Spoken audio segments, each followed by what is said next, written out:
ایک عیسائی مسلمان دونوں جھگڑا کر رہے ہیں، غوث اعظم گزر رہے ہیں، جھگڑا ہو رہا ہے۔ عیسائی مسلمان سے کہتا ہے ہمارے نبی عیسیٰ علیہ السلام نے مردے زندہ کیے، تمہارے نبی نے بھی کو کیا تو بتاؤ۔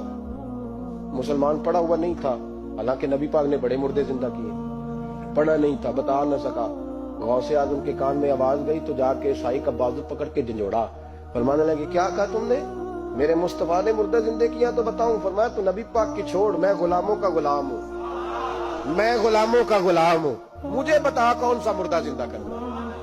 تو چھوڑ حضور کی بات نہ کر، میں غلاموں کا غلام ہوں، مجھے بتا کون سا مردہ زندہ کرنا ہے۔ پرانی قبر پہ لے گیا، کہنے لگا جی اگر نہ ہوا تو؟ غوث اعظم فرمانے لگے جو تو کہے گا وہ میں کروں گا۔ تو کہنے لگے اگر ہو گیا تو؟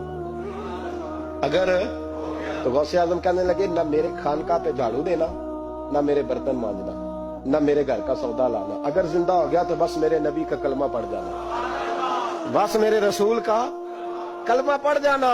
اللہ اکبر۔ اس نے جو سب سے پرانی قبر تھی نا، وہ کہتا ہے یہ ہمارے دادا نے بھی نہیں دیکھا تھا بندہ کون ہے۔ اس قبر پہ کھڑا ہو کہنے لگا اس کو زندہ کرے۔ تو غوث اعظم رضی اللہ تعالیٰ عنہ قبر کے سرانے کھڑے ہوئے تو دعا کرنے لگے، کہنے لگے مولا اپنے لیے نہیں تیرے رسول کے لیے۔ پھر فرمایا قم باذن اللہ، اٹھ اللہ کے حکم کے ساتھ۔ ایک عورت کلمہ پڑھتی ہوئی کھڑی ہو گئی، اور کھڑی ہو کے اس نے پہلا جملہ کہا تو کمال کر دی، کہنے لگی میرے نصیب دیکھو، میں بنی اسرائیل کی تھی، عبد القادر تیرے صدقے جاؤں، تو نے مجھے کھڑا کیا ہے تو اللہ نے مجھے مصطفیٰ کا کلمہ پڑھنے کی توفیق دی، تیرے قربان جاؤں عبد القادر، تیری کیا بات ہے؟ اب وہ بندہ دوڑ دوڑ کے غوث اعظم کے قدموں میں آیا، فرمانے لگے نا کلمہ میرے مصطفیٰ کا پڑھتا ہے۔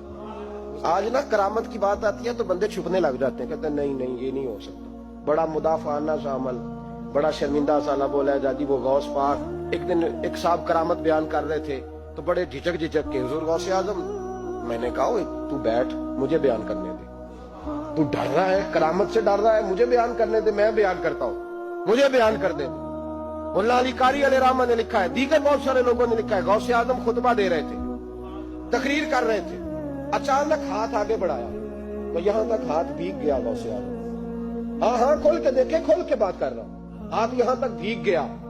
مرید کہتے ہم نے پوچھا حضور پانی بھی کوئی نہیں، ہاتھ بھیگ گیا۔ میں چپ کر کے سبق پڑھو، شاگردوں کو پڑھا رہے، چپ کر کے سبق پڑھو۔ تھوڑی دیر گزری، چند گھنٹے تو ایک قافلہ آ گیا، سارے لوگ پانی میں بھیگے ہوئے، حضور غوث اعظم کے سامنے کھڑے ہوئے، کہا حضور آپ نے بڑی کرم نوازی فرمائی، بڑی کرم نوازی۔ وہ شاگرد کہنے لگے ہوا کیا؟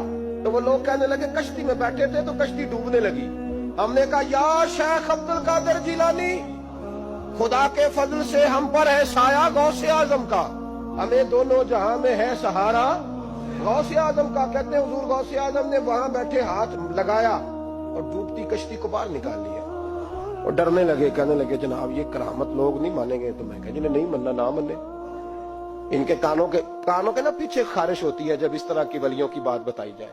وہ تو حضور غوث اعظم کی بات نہیں مان رہا، پڑھ نہ سورہ نمل پڑھ۔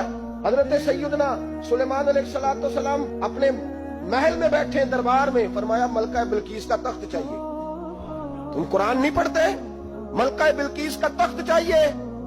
ایک جن اٹھا، اس نے کہا دربار برخاست ہونے سے پہلے، دربار کے برخاست ہونے سے پہلے، بے شک آپ 5 منٹ میں برخاست کر دیں تخت آ جائے گا، ہزاروں میل دور تھا، پتہ نہیں کہاں قرآن پڑھتے ہو تم۔ بنی اسرائیل کے ولیوں کی کرامتیں مانتے اور نبی پاک کی امت کی باری آئے تو تمہیں خارش ہوتی ہے؟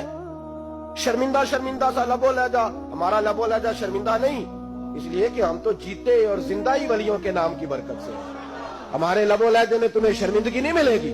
ہم اس طرح بیان نہیں کرتے کہ کوئی کیا کہے گا تو بچ کے جملے۔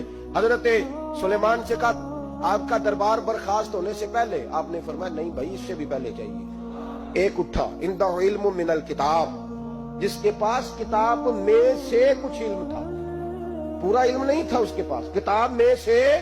حضرت آصف بن برخیا تو کہنے لگے حضور میں نہ لے آؤں؟ تو میں کب لاؤ گے؟ انہوں نے کہا پلک جھپکنے سے نہ، اگر سارے بولے تو لطف آئے گا، پلک جھپکنے سے پہلے۔ آپ نے فرمایا چل لا کے دکھا۔ پھر آیا کہ نہیں؟ بولے آیا نا۔ حضرت آصف بن برخیا وہاں سے گئے کہ وہیں رہے؟ آیا نا تخت، 80 فٹ اونچا، 80 فٹ چوڑا، 80 فٹ لمبا، اتنا بھاری کہ شاید 50 لوگ نہ اٹھا سکیں،